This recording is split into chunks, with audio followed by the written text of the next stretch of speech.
Hi there, my name is Sydney Walker, and this is my reflective reading journal number 7.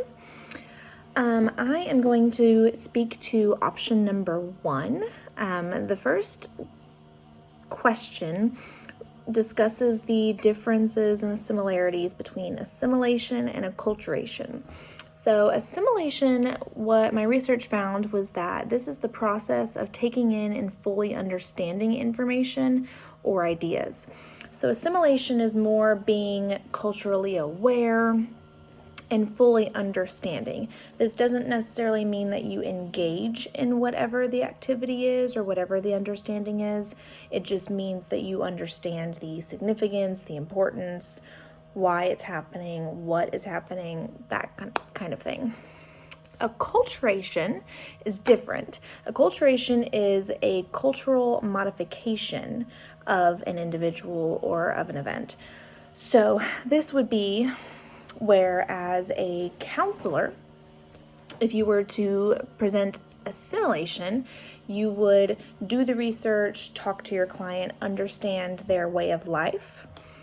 Whereas acculturation would be integrating that into your counseling process. So it's, for instance, if you had a woman in your office who practiced not showing her face, or practiced wearing a head wrapping or a scarf of some sort, and found it very uncomfortable to be in a setting where another woman is not doing that. You may take to assimilation, where simply you're understanding your client, where she's coming from, why she may be covering herself, or why she may be more reserved in that way. Where acculturation would be you adopting that for the comfort of your client. So you may wear a scarf out of respect for that person if they ask you to, or you may offer that for them to make them feel more comfortable in their setting.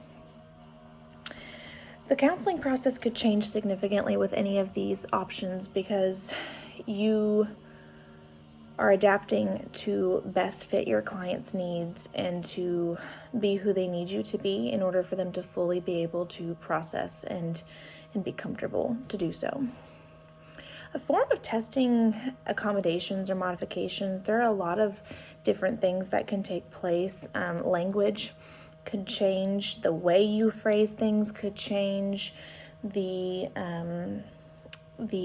sizing, even large print or small print or braille, different things like that, just simply for them to be able to fill out a form. Or also things could be read out verbally for a client if they're not capable or comfortable with filling out an assessment. You may work through that assessment with them. The last question is, what is the definition of a worldview? And a worldview is really just someone's concept, their conception of the world. It's how you see the world, how you define the world, similar to a schema of how do you operate, how do you put yourself into this world, and how do you view it. So that is my reading journal.